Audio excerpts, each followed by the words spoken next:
Well, ladies and gentlemen, Michael Matt once again for Remnant TV. We're here in Tokyo, and we've got the great honor of spending a few moments here with Father Onoda, who is a traditional Catholic priest with the Society of St. Pius X, who says the traditional Mass weekly basis, Father, down in Osaka, and then twice a month. Twice a month, yes. And then up in Tokyo. Yes, weekends in Osaka, and then Sunday, Monday in Tokyo. Okay.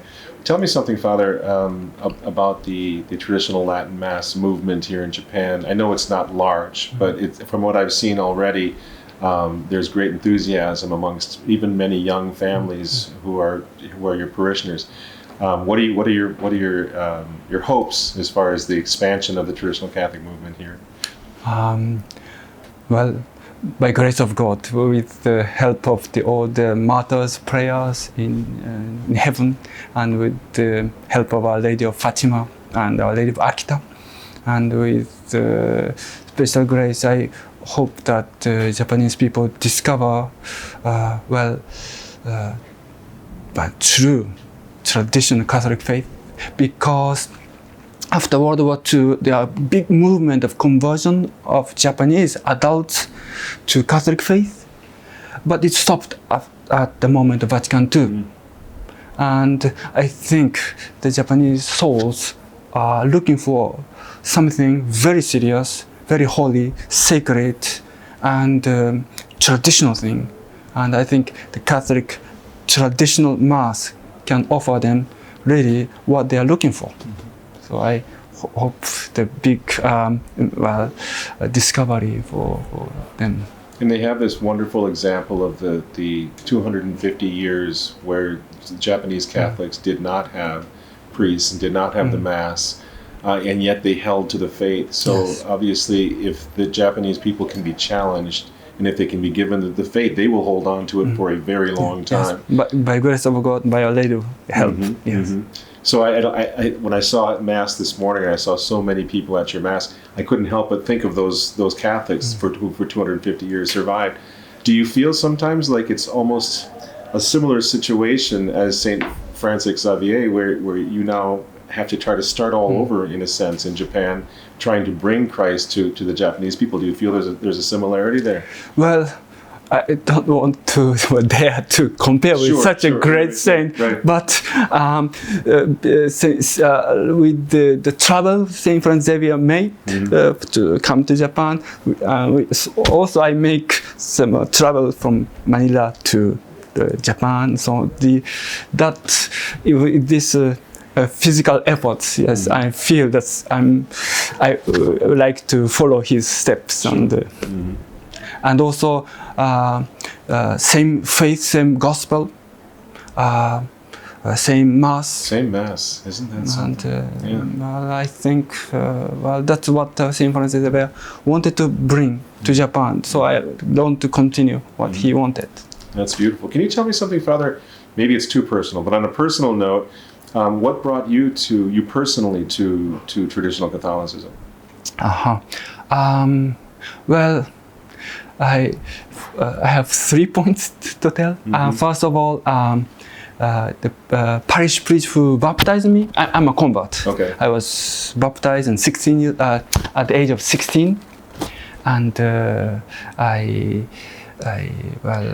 became a child of God, and in a parish whose parish priest is very conservative French priest, and he never allowed to give Holy Communion in hands. And he was nicknamed, or he was somehow criticized, Lefebvre. Oh, is that right? But I asked, who is he? What is Lefebvre? But nobody could answer. No, they won't dare to answer it to me, who is a neophyte. And when I wanted to enter seminary, I asked my priest to what to do, and he said to me, go to ECOM, go to the Society of St. Pius, go to Archbishop Lefebvre, and not to the diocesan seminary, because he sent so many seminarians from his parish, but And where were you living at this point, Bob? I was living in Fujieda in Shizuoka Prefecture and the Diocese of Yokohama. And also, I met, when I was a university student, I met a priest, Mexican priest who was saying traditional mass. And when I attended, the first mass I attended, and I understood that this is a mass which the prayer book speak about it. Well, in Japan, we have a traditional Japanese prayer book we used to use, and in it, there are several prayers that you have to make this prayer when the priest is reading gospel, when the priest is reading the epistle and so on. But I tried to follow this, but I couldn't do it because how can I do it? Because the priest is saying this and then I cannot do it. But when I attended, I understood this is the mass which our ancestors attended. And so also this the first traditional mass which I attended as a university student helped me to discover tradition too. I see. Wonderful. And well, also when after a while my parish priest was kicked out from Japan, and he have to go home. He have to go back to France. I see. Even though he used to work 33 years in Japan, but he was just kicked out because he did not want to give Holy Communion in hands. My goodness. And afterwards, new priest, the Japanese priest came, and he changed everything in the name of inculturation, and in the name of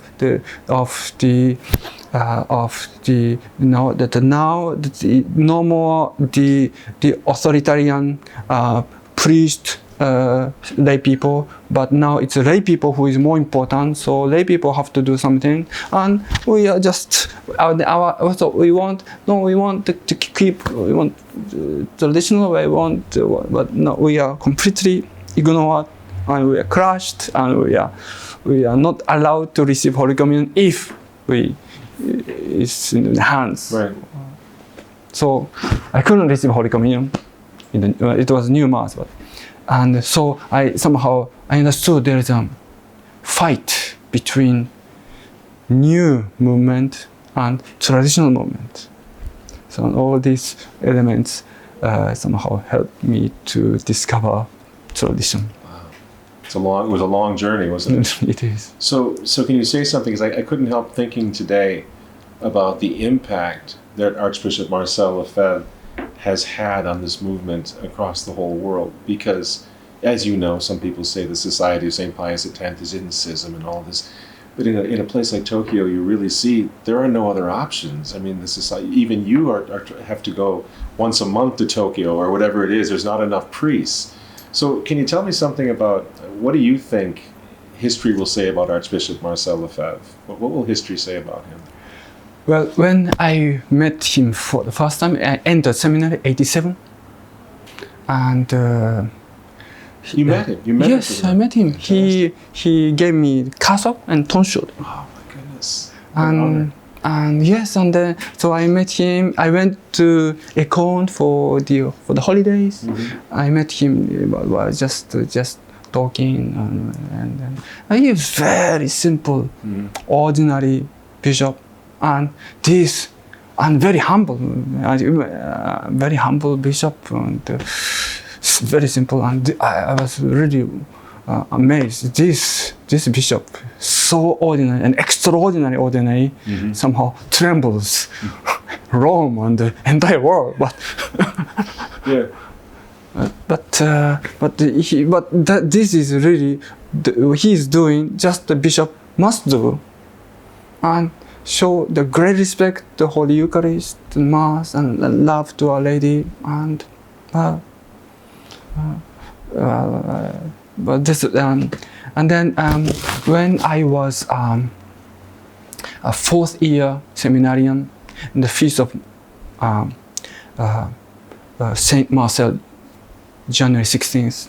I asked in private audience. I wanted to congratulate for the feast of Saint Marcel. I had appointed. And I'm allowed, and and after breakfast I had 5 minutes talk with him in his room, and then so I congratulate for the feast, and then I want to tell that I really thank to God to receive such a grace to be in Ekon and to know to be a part of traditional to Catholic family, and so I thought I can do it because of the crisis of the church. And if there's no crisis, I won't be here in Ekon. And so I said to Archbishop, well, I really thank to the God and for the crisis that I have such a great joy to be in Ekon. But it seems that Archbishop didn't understand well what I wanted to tell. But he was really painful about the crisis. He really he didn't know well. He was so painful to see the church is so suffering, and the faith is in danger, and so just his reaction was that oh I know, I'm just doing what I was told to do, and I don't know why the others changed, but it's so simple. So right. And beautiful, humble, yeah. Yes, and so I was really touched by his attitude. What an honor. So were you ordained by Archbishop Lefebvre? No, I was ordained by Bishop de Caldareta. I see. Okay, I see. So what do you think? What do you think Archbishop Lefebvre would? What would he think about what's happening in Rome today? Would he? Well, I think he is praying from heaven, I believe. Well, he had seen Paul VI, who changed everything, Mass, sacraments, everything. So maybe what's going on is just a logical consequences, and this is maybe. But he really received, and then he saw big revolutionary change. So maybe he won't be so surprised, right? But he just continued to pray for us, I think.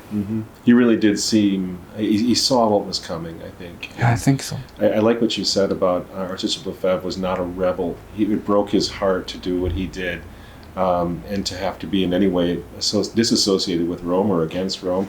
Could you say something about that? I mean, this was not a rebellious person. This was a man who was simply trying to do his duty as a Catholic. Yes, yeah. I remember one of his sermons that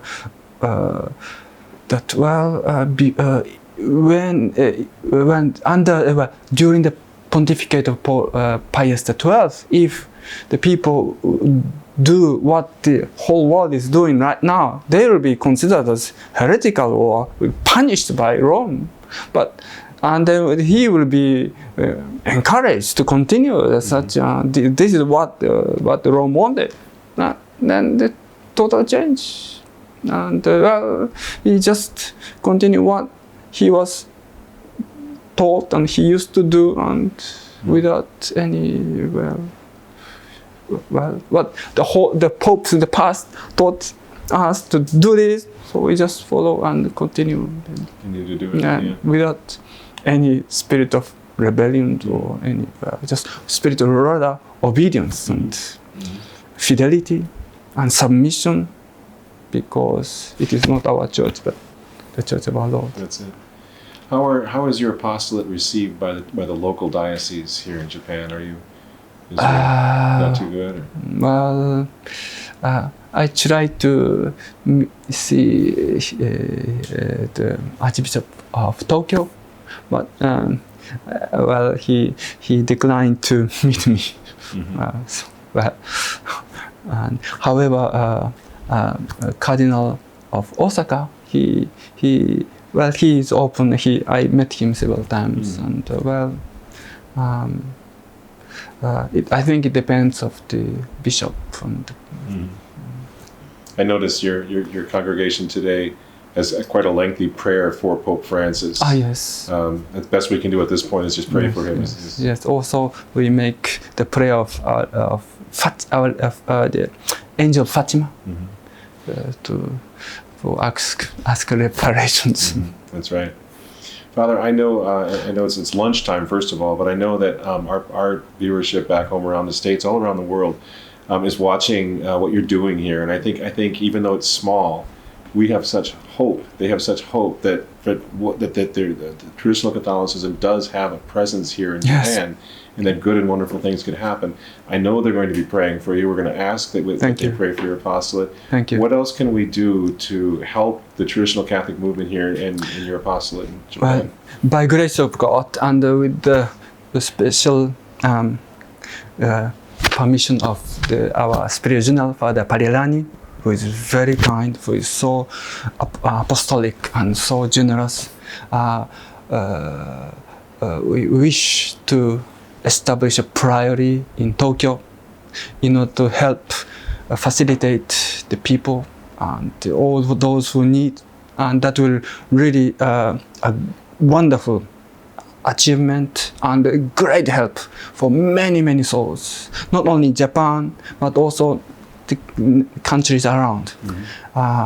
So if we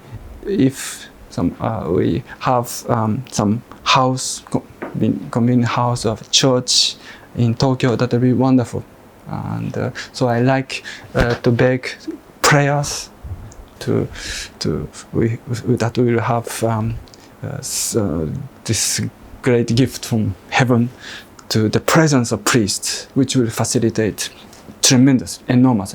And there will be a big increase, big jump on the development for Catholicism in Japan. And as a Japanese person yourself, you understand what's needed to reach the Japanese people, the Japanese Catholics. So if you being here in Japan, it makes so much sense to try to support some sort of a priory here, because you know best how to reach your own countrymen and really make something beautiful happen here for the Catholic faith. I did daily contacts, friendship, charity, the good example, and that will attract souls, I believe. Father, it's been just an absolute honor for me to attend your Mass, or the Mass here today, and to meet you. God bless you, and thank you so much. Thank you very much. Some time to thank talk you very to much. us. Thank you. Okay. Thank you. I'm Michael Matt for Remnant TV with Father Onoda. Is that how it's pronounced? Onoda. Onoda. Okay. In Tokyo, and we're going to do more with Father and more about this apostle in the days to come. So please stay tuned. Thank you very much. God bless you. We'll see you next time.